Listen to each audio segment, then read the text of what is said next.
Hello, everyone. Professor Kurzluck here.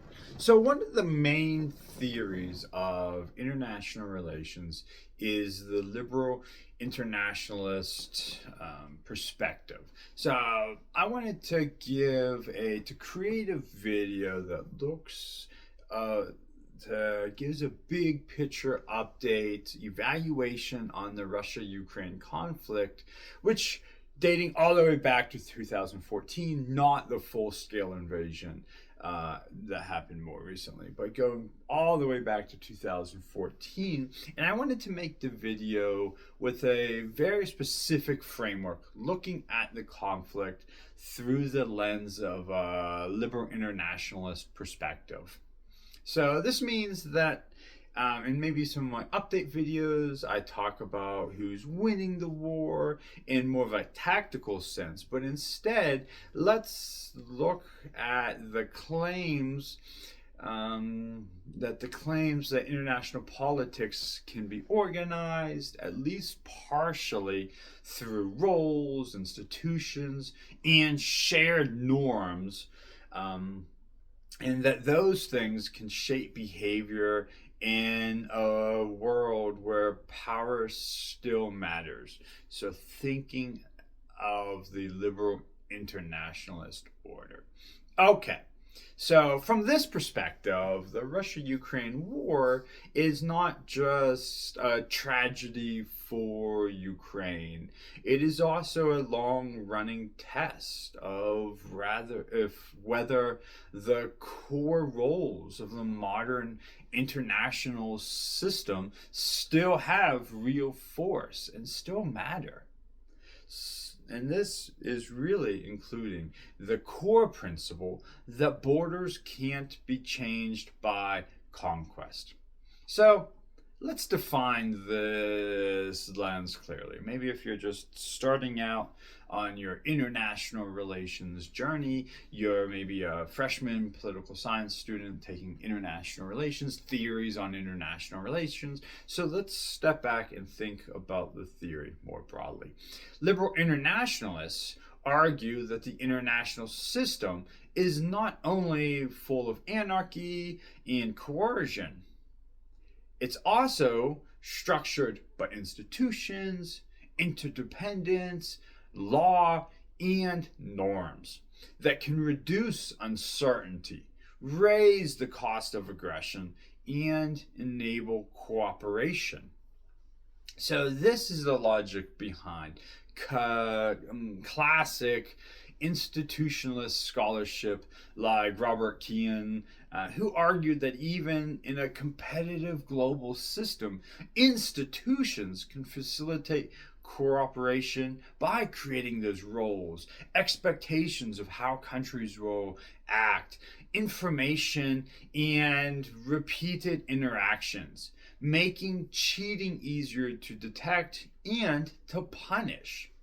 It also connects to the broader idea of liberal international order, associated with scholars like John Eikenberry, who describes liberal internationalism as a vision of an open, roles based order. Although it's imperfect, but it's built to constrain raw power through institutions and legitimacy. And it connects to constructivists, which I'll create a separate video on. Constructivist friendly points, what they argue about that norms matter, especially norms like sovereignty and territorial integrity. In other words, part of what makes the world stable is not just military balance that maybe realists point to, but widespread agreements that certain actions, like conquest, are illegitimate. So, if that's the lens, here is the core claim liberal internationalists bring to the Ukraine Russia conflict. If territorial conquest becomes normalized or rewarded, the entire roles based system weakens, and states slide towards self help, arms races, and repeated war. So that's the foundational word that you hear brought up about the Russia-Ukraine conflict. When people say, why does it matter? Or why does the conflict matter? I'm so far away. Or why does the conflict matter? It doesn't impact me. This idea that the global system will collapse, that the roles-based system will collapse, and states will move towards independence and having arms races and leading to repeated wars will impact the entire globe. So, from a liberal internationalist perspective, the modern conflict, which began in 2014 with Russia's takeover and annexation of Crimea. So, a key point here is that the international response wasn't only moral outrage, it was institutional and legal. The United Nations General Assembly passed Resolutions 68 and 62, affirming Ukraine's territorial integrity and declaring that the Crimea referendum had no validity and should not be recognized as changing Crimea's status. That the Russians were saying, "Oh, there was a popular election, and the residents of Crimea wanted this." The UN was saying, "No, that's not how we change international borders."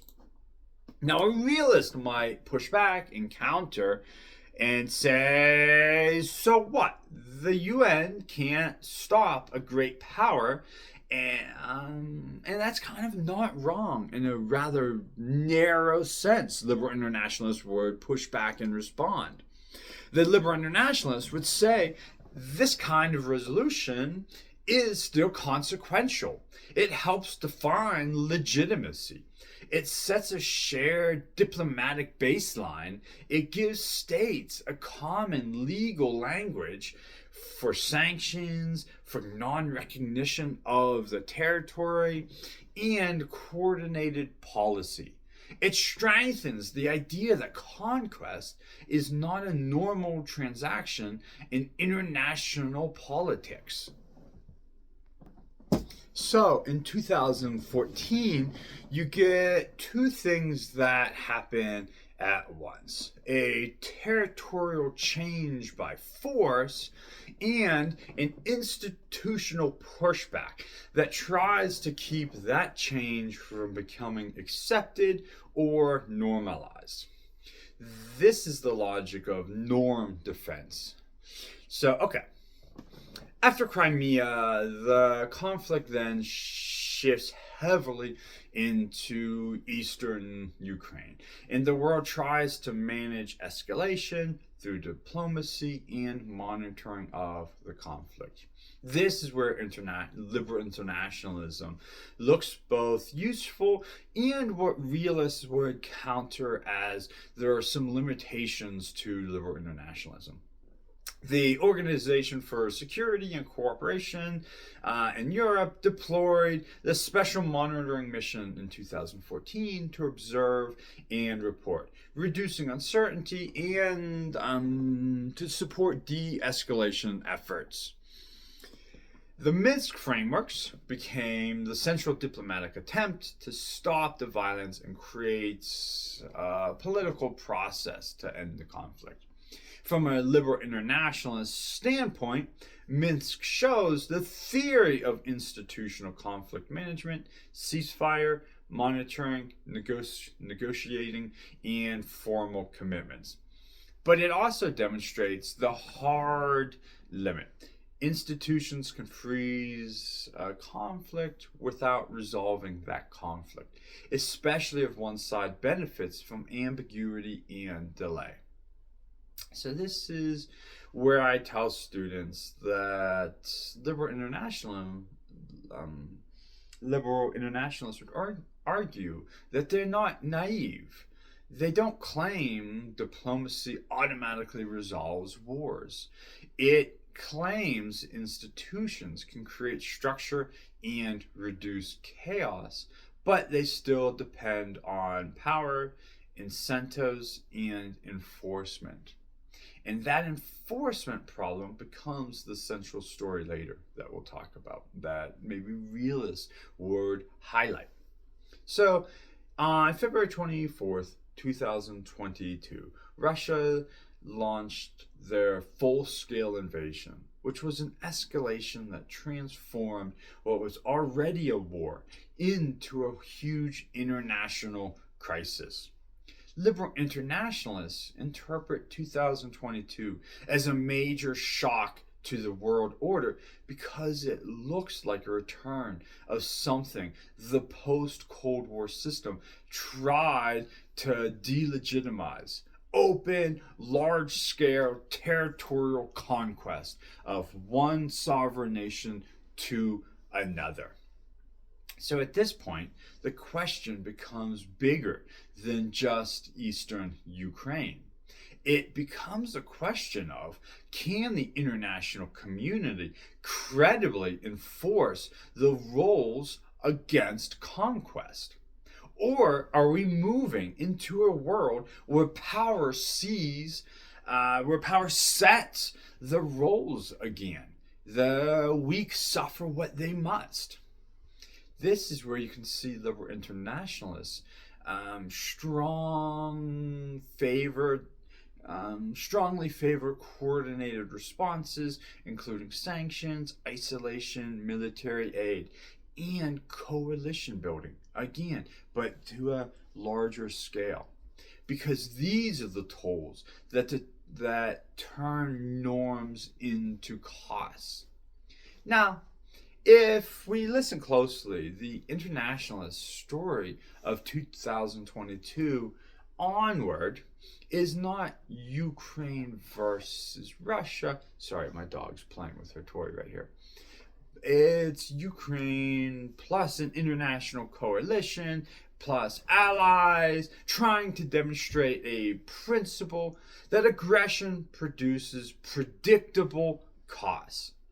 This is why the European Union and NATO became central, not just as strategic actors, but as institutional signals that the war isn't a bilateral issue settled by brute force. It's a collective security and order problem. Sorry, my dog's walking around and she has a lot to say. Some scholarship even argues that Putin's attack on norms could paradoxically strengthen liberal order by generating a unified response among democracies that had previously been divided. We started seeing news articles about and stories and scholarship saying NATO was more unified than ever before. New countries began to want to and then eventually join NATO. So to liberal internationalists, they see this idea that nations are coming together, and they say that makes sense. Now, to be clear, it's not guaranteed. Coalitions are fragile, and burden sharing is always contested. Not all countries are going to be on board.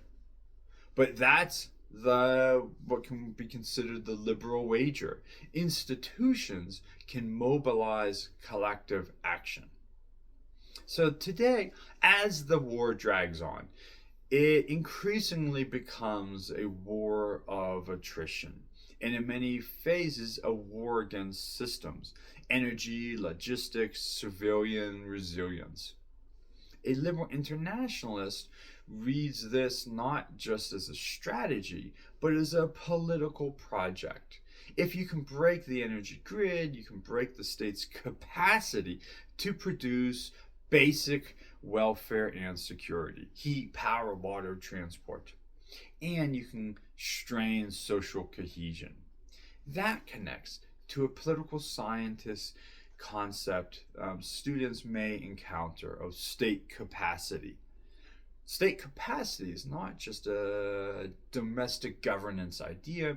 In wartime, state capacity is survival. And by the winter of 2025, 2026, that system's dimensions becomes especially visible again as strikes on energy infrastructure intersect with sub-zero temperatures and civilian hardships.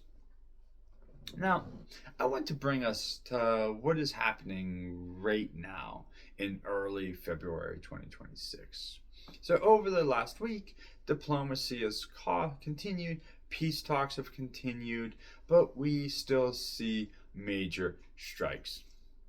So, from a liberal nationalist perspective, there is a credibility problem here in real time. Agreements and pauses are not meaningful if monitoring, verification, and enforcement are missing or are weak.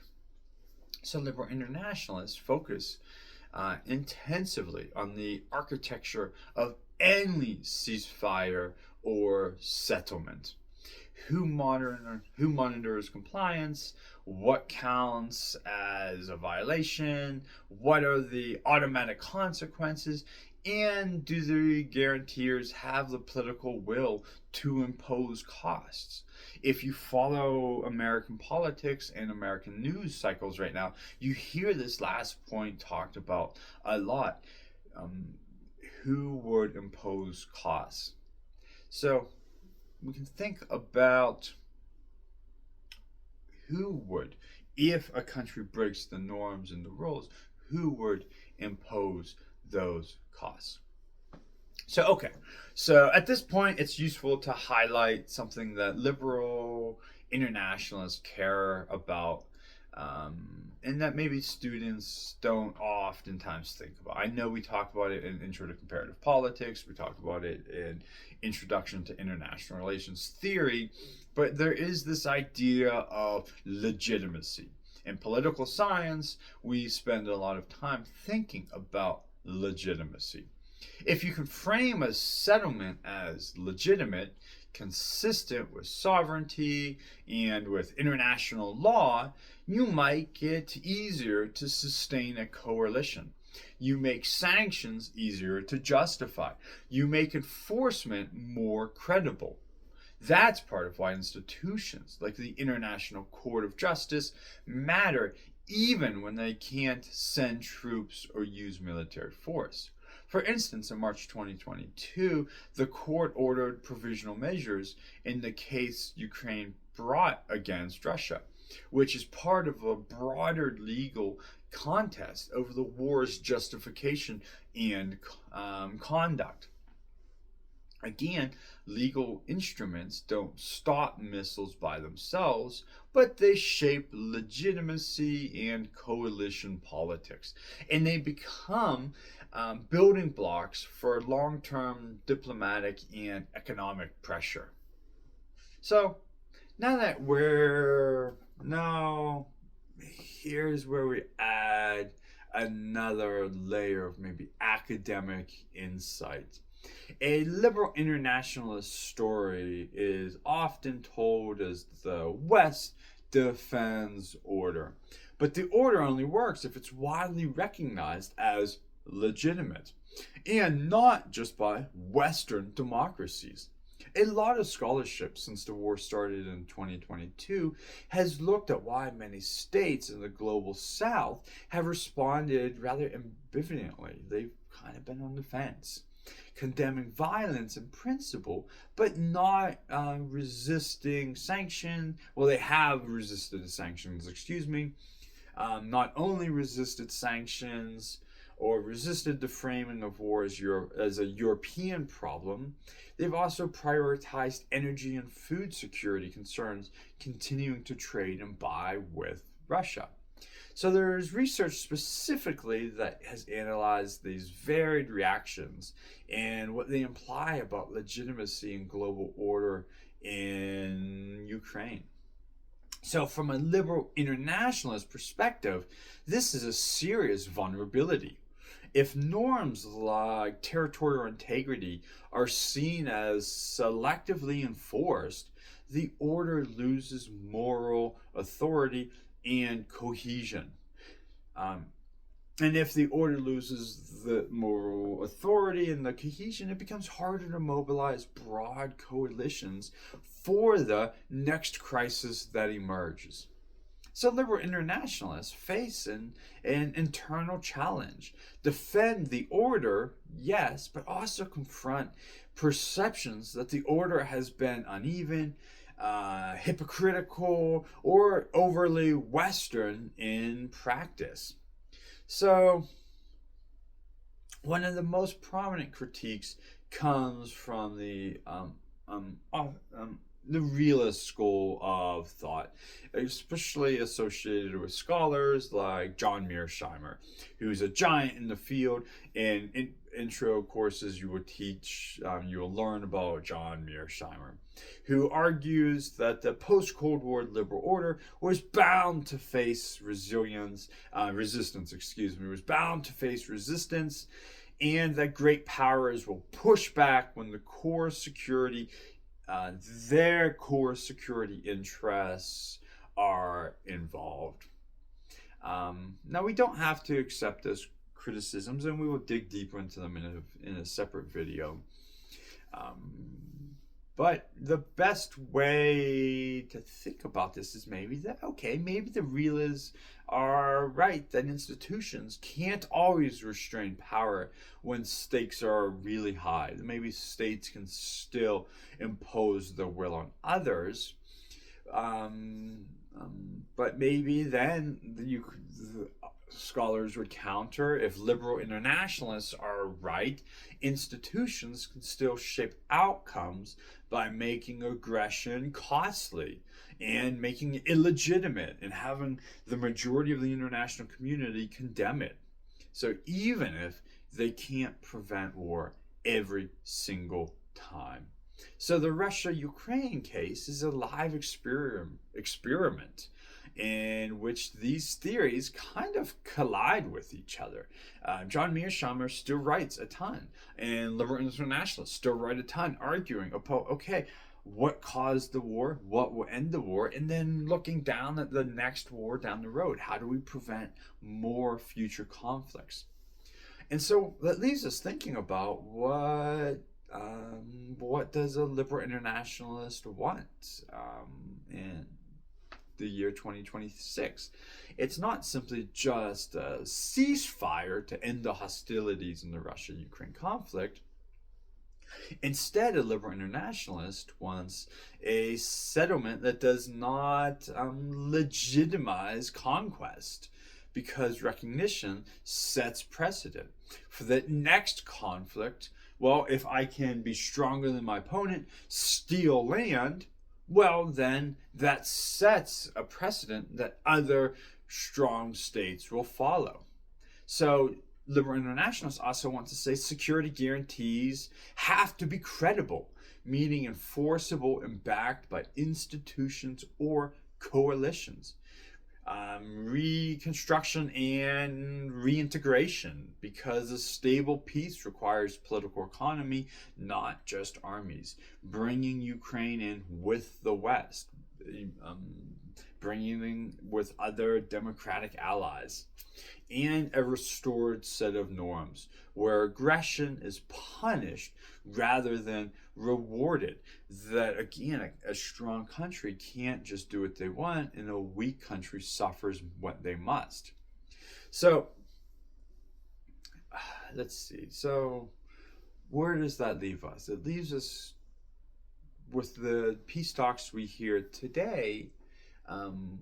When there's pushback against, a peace talk would cede some of Ukrainian territory towards Russia, we hear liberal internationalists come out and say, no, that you're setting a precedent that future countries will follow if they know they can just take property, take land, and there isn't an international pushback. Liberal internationalists say this is a terrible precedent to set.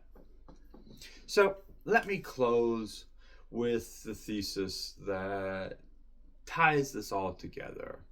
So from 2014 to January 2026, where we are today, the Russia-Ukraine war is a long test of whether the post-Cold War norm against conquest and the international system that supports it still has teeth.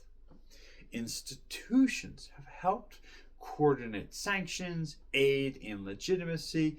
They have structured diplomatic efforts, and they have kept Russia from turning conquest into widely recognized political success. But the war is also exposing institutional limits when enforcement is contested and when coalitions fracture. The ultimate liberal internationalist goal is not simply to stop the shooting and find an immediate ceasefire. It is to build a peace that is enforceable, that is legitimate, and does not reward territorial aggression, because the future credibility of the international order depends on it. So, as we start to think about competing theories in international relations, of realist scholars, of liberal internationalists, these theories are used as a way to make sense of the world, of why states react, of what war looks like, why war has started, and what a post-war peace plan can look like. Liberal internationalists believe strongly in institutions and interconnectedness that can help stop international conflict. Thank you.